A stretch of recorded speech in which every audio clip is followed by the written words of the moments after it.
Do you feel like your business is running your life instead of the other way around? I'm Roy Castleman. I've built multiple seven-figure companies, worked across continents, and coached high-performing entrepreneurs. But I've also been completely burnt out. At one point, I was barely seeing my daughter, drowning in stress, and one step away from walking away from it all. That's when I made a decision to build a business and a life that works for me. The journey became Elevate 360, a system to help business owners reclaim their time, find their energy again, and get back in control, without sacrificing growth.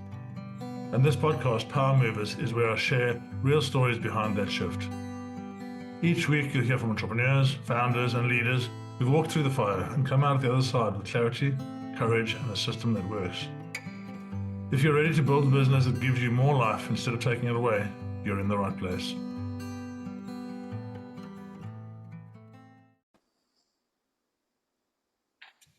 Good morning, good afternoon, good evening, wherever you are in the world. I'm here with Justin Dickinson, and we're going to talk about business, and we're going to talk about life, and we're going to talk about AI. Welcome to the podcast. I appreciate it, Roy. Thanks for having me. I said what was fun before, and you said surfing. One day I'm going to get it. I just went to Morocco to start learning it. Yeah, I've been in the other places. I've been jumping out of airplanes and going underwater, and I never quite got to surfing. But yeah, what a fun experience that was. How long have you been doing it? Morocco, I have heard, has some fun surf. I haven't gotten down there. Portugal is a fun one as well. But there's actually a growing community here in Maine. I'm a general contractor in Maine, and there's a good little community here that are pretty badass. They're wearing hoods, gloves, booties. In the summer, you want booties on. It's a good way to clear your mind as well. It's a good way to get into flow state and forget about everything else for a little bit.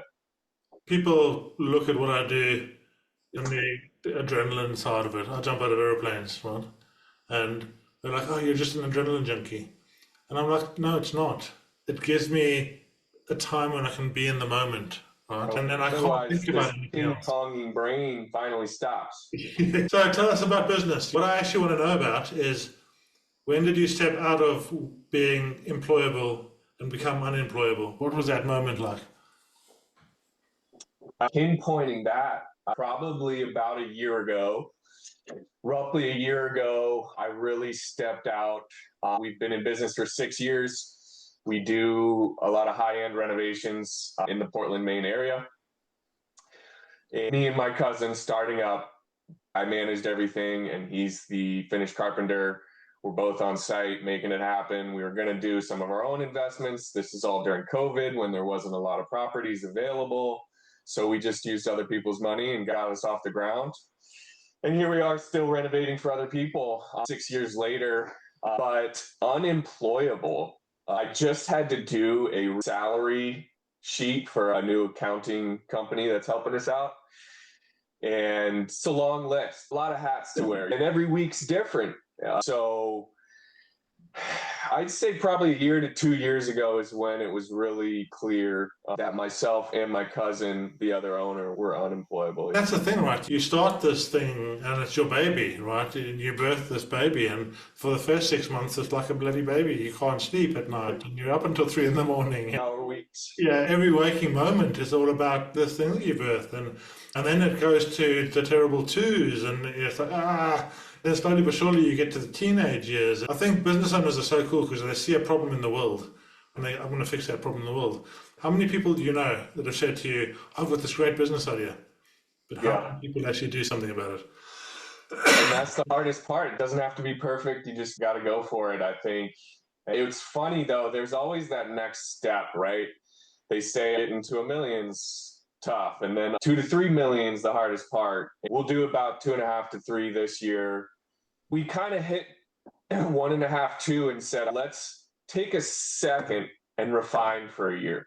Let's not just keep going, driving ourselves crazy, getting over our head. Let's refine for a year, put processes in place, take a step back and look at the holistic picture. And then these past 2 years have been more friendly to the owners, to our project managers, to all management, and just been smoother. I would recommend a refining year or two. What you mentioned there, it comes to the heart of what I try and do. This journey of business ownership, you start it because you want to be free, right? And very quickly it becomes the biggest prison. There's no time off. You never switch off, always on, right? And quite quickly, I think one of the things that happens is you end up putting your own health second. Long hours, you don't go to the gym anymore, you don't do the workout, your stress level goes up, you're always living in stress. How have you felt that this break year or break period has helped you manage that? I can relate to that 100%. About a year ago, I noticed I needed to make a change for my health. Anxiety wise, drinking too much, not going to the gym, not surfing enough. For a few months, I couldn't quite get there. I'd get stuck back at the computer. I would skip lunch. And I have a 4-year-old son, and it's like, hey, I need to be present for him. I'm not going to get this time back. I'm a people pleaser as well. That person can wait, or a quick email to say, hey, it's going to be next week. For the past 6 months or so, I've really dedicated time to the gym, time with my son. I'm logging off at the end of the day. Honestly, I would feel bad if I went skiing and I wouldn't tell my team, and I'd be like, hey, I'm going to sneak out and go skiing for the day because there's a big storm, or surfing because there's a big storm, and feel really bad about it. But on that drive back, after I gave myself that self-love, that self-care, all those questions I had on the way there were like, oh, that's so simple. Why was I even contemplating this? Oh, all of a sudden I have all those answers because I took the time to give myself a break, to give myself a little freedom or whatever it is. And all of a sudden, emails seemed easier to write. That self-care is actually beneficial to the rest of the team, to your wife, to your partner. Yeah. I think that brings up the other big thing I hear all the time. 70% of business owners are guilty all the time. Guilty about taking time off, guilty about not doing work with people, guilty about not sending the email back to the client, guilty about asking the staff members to do stuff. It's like, hang on, without us being there, doing the thing, starting the business, these people wouldn't be feeding their families, right? 1% of people in their lifetime will start a business. 1%. Really? That's the number? That's the number. And I think that's built into that 1%, though, is setting high expectations and never really reaching them and just continuing. Yeah. Who's a good example? I don't want to use Elon Musk, but I'm going to anyway. He's like, I know I'm not going to get it done in 6 months, but if I set it for a year, then it's going to take 2 years. If I set it for 6 months, I actually get it done in a year. So it's never good enough. It's you just always being creative, always looking for the next thing. And really enjoyed talking about AI with you before this call. What's that next thing? Because once you get stuck or static, like, then somebody else is going to come and make it work. I think there's this big piece, right? Yeah, we look towards what everyone else is successful at, right? Yeah, and we're like, okay, they're all doing this, and there's way more people not doing it than those people that are doing it that we compare ourselves to. Right. I needed to hear that. Yeah, I've been focusing on being easier on myself, not looking into the past and the future so much. Here's a goal. If I reach it, great. If I don't and go a completely different way, even better. That just allows me to not dwell on things as much and enjoy the present, because that's really all we got. And then the other thing, before we start talking about AI, because that's so cool, what's your view on loneliness as a business owner? Loneliness. I have this thing that I've learned over the years, right? We have all these people around us. We have staff, we have family, and we have friends. But because you're that 1%, they don't know. When you told your wife 5 times about your business, the eyes glaze over, right? And then you're becoming boring. You can't talk to your staff about it because, especially those things that are painful, Yeah. Your friends are like, okay, there he goes again. All right. Yeah. It's something you're excited about. I think about that a lot too, Roy. I think like I eat lunch alone a lot, running around to projects, whatnot, loneliness in that sense. But I also, because I've stepped out more and delegated and hired the right people, it's almost setting myself up to be more lonely in that direct sense. But as far as just in the mind, I think it's really helped to create a community that is business owners. Maine has a lot of small businesses. So I do have some good friends that also run small businesses that I can talk to. And then I've been talking to AI almost in that therapeutic sense. It'll help me reframe my thinking and is something to talk to. AI, right?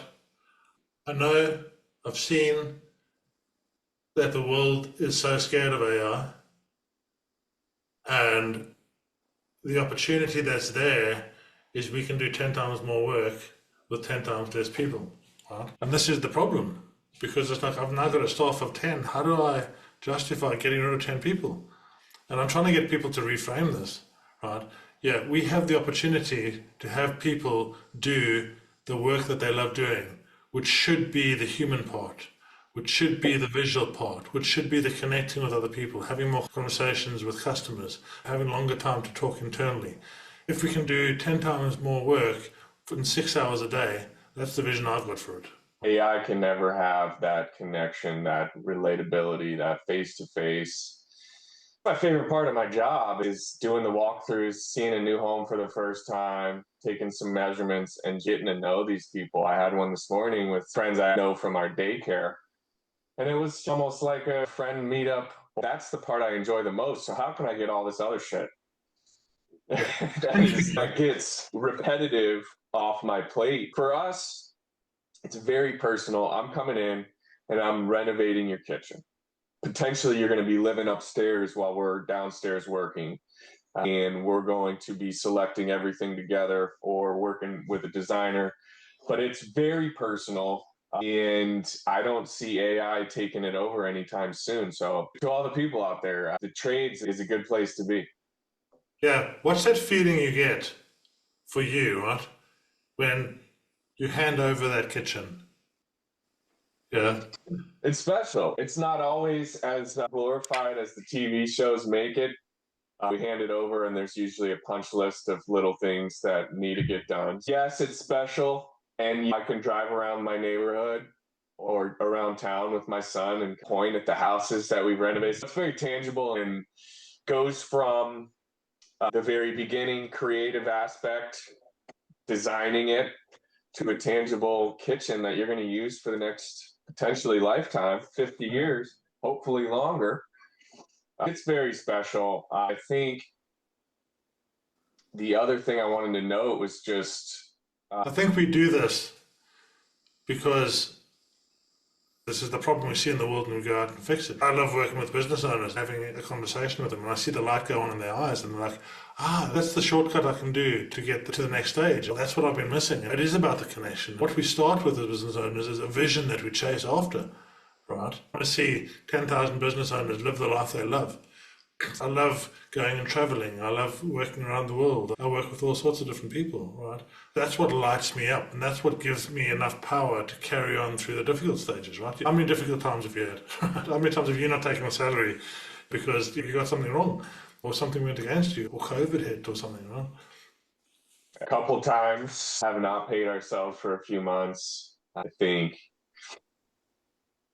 there's always something to improve on. It doesn't stop. It doesn't end. It's always the next mountain to climb.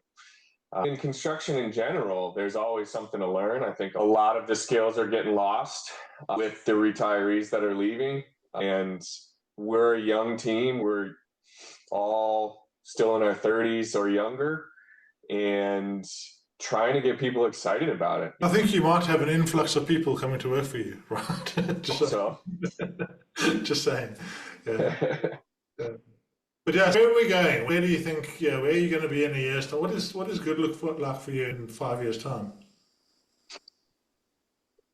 So right now we're reaching towards 3 million from the financial side. I think if we can utilize AI on the back end and on the design end, take drawings and do a full material list from it.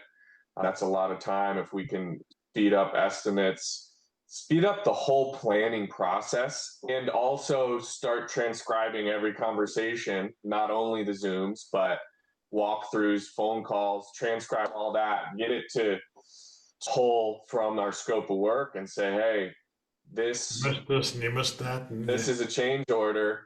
Yeah. And because back to your point, I'm trying to connect with you. So I'm not taking notes of everything.